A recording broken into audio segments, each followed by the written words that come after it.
So one of our favourite smartphones of 2018 was the OnePlus 6T. As always with OnePlus, you get a premium experience running through the hardware down to the software to rival any Samsung Galaxy or Apple iPhone, but even better at about half the cost of those smartphones. The OnePlus 6T wasn't quite perfect, but to be fair, it was pretty damn close. Now in the 3 months since I first got my sticky digits all over the OnePlus 6T, quite a bit has changed. There's been several software updates from OnePlus. We've had rivals from the likes of Honor and Oppo crawl out of the woodwork, and OnePlus has even released a special edition version. Plus, of course, we've got the OnePlus 7 Lumen always on the horizon. So the question is, now in early 2019, is the OnePlus 6T still a worthy purchase? Well, I'm glad you asked, because here's my full in-depth re-review. And don't forget, for more reviews on the latest and greatest tech, to subscribe and ding that notifications bell. Cheers! So recently I've been using the new Honor View 20 as my full-time phone, and after that a return to the OnePlus 6T isn't quite as exciting as it once was. This plain black model definitely lacks the theatrical aesthetics of the V20,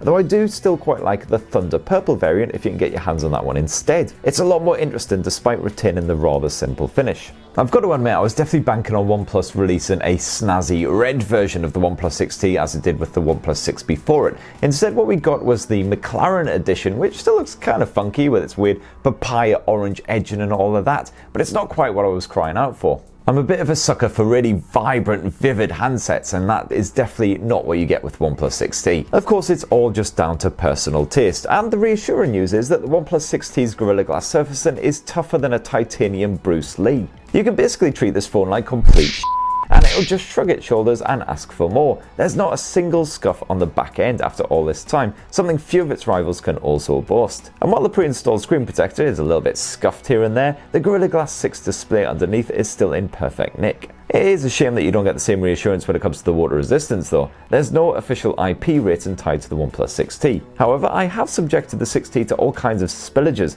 and as long as the phone isn't fully immersed in a body of water for any length of time, it seems to be perfectly happy with life. Compared with the older OnePlus 6, a couple of hardware features have changed up. First up, the fingerprint sensor has been culled and replaced with an in-screen effort instead. More on this in a bit.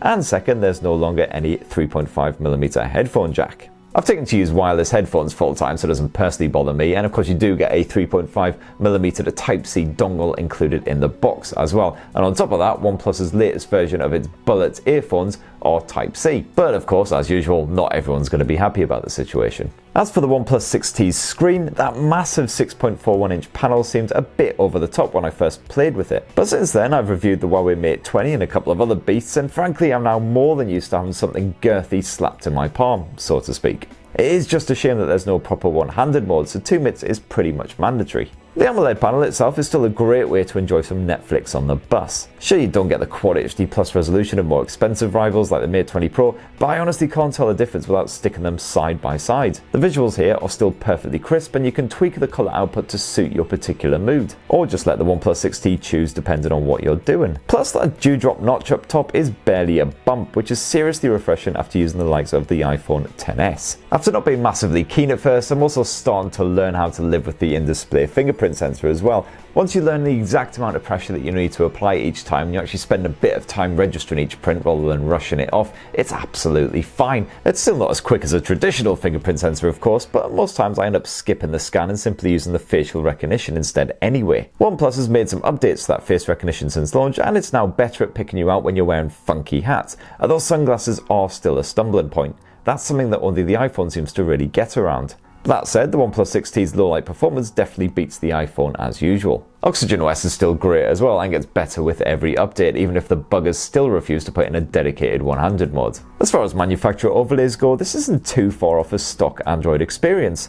You get a fair few bonus features chucked on top of Google's OS, but they're at best genuinely useful and at worst just unintrusive. And those Android security updates are, well, pretty up to date. No major new features have been added to the OnePlus 6T software since the phone was launched, but the existing features have been tweaked here and there to make them a little bit better, something that OnePlus is really good at. It's great to see when a manufacturer is dedicated to its software as well as its hardware. And as you'd expect with a Snapdragon 845 stuffed inside, the OnePlus 6T's performance is showing no signs of struggle. You get generous 6 or 8 gigs of RAM depending on which model you pick, and this 8 gig model unsurprisingly runs like a dream. You certainly don't need to worry about spending extra cash on that McLaren special edition model with 10, count them 10 gigs of RAM, for reasons that I can only assume are basically a good bit of dick swinging. I mean, I've reviewed gaming laptops that have got less RAM than that. Gamers can blast through any title on the Google Play Store with that 6GB model with a smooth frame rate, and 0 interruptions as well thanks to the OxygenOS gaming mode.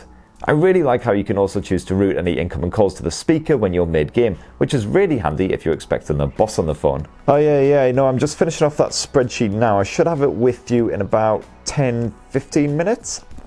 And while the OnePlus 6T can't quite match the likes of the Honor View 20 for battery life, it's really not far off. Even when I hammer the living shit out of this thing with games and Skype calls and whatnot, it easily lasts a full day until I'm tucked up with Teddy. And dash charge still kicks many rivals in the pants as well. You'll be able to get pretty much a half charge in about half an hour, plenty of power for a long commute and beyond. I know there's no wireless charging, but hey, plugging a cable into the arse end of your phone once in a while isn't exactly the most strenuous of tasks. Now, one of the only bits of the OnePlus 6T that didn't feel fully formed at launch was the camera tech. You get dual lenses, a 16MP and 20MP setup, both with f1.7 aperture and a Sony IMX sensor. There's a good bit of optical image stabilization included and phase detection autofocus to keep your subject nice and crisp. On paper it sounds great, but the photo quality simply isn't as strong as most other rivals. For instance, Honor's View 20 takes crisper shots, while the OnePlus 6T also tends to oversaturate images at times. But the real shame is that night mode, which was supposed to be improved in a recent update, but it's still sadly hopeless when trying to shoot any low-light cityscapes. If you're taking a photo of a uniformly lit scene, then it's great, but introduce contrast and suddenly those brighter areas are seriously blown out. The night modes on Huawei, Honor and Pixel phones are definitely still superior. Go check out my full OnePlus 6T camera review over on Recombu, and you can see my camera comparison with the Mate 20 Pro and the Pixel 3 right here on TechSpert. So that's what we think of the OnePlus 6T now in early 2019. Definitely still a strong smartphone, even if the likes of the Honor View 20 have surpassed it in some key areas. Of course, the caveat is that the OnePlus 7 is not too far off. It's probably going to land around sort of April-May time 2019. And with that, it'll bring the likes of Qualcomm's new Snapdragon 855 chipset for even better future-proof performance. You could also expect a 5G ready model and all kinds of improvements over the 6T. This is, of course, the problem with a fast-moving market such as the mobile industry. But if you see the OnePlus 6T on the cheap and your budget is a bit more limited, you won't be able to afford the OnePlus 7 at launch, then we definitely still highly recommend it. It is a great all-round experience. So that's what we think. What do you think? Let us know in the comments down below. And don't forget to subscribe and ding that notifications bell for more on the latest and greatest tech. Cheers everyone, love you!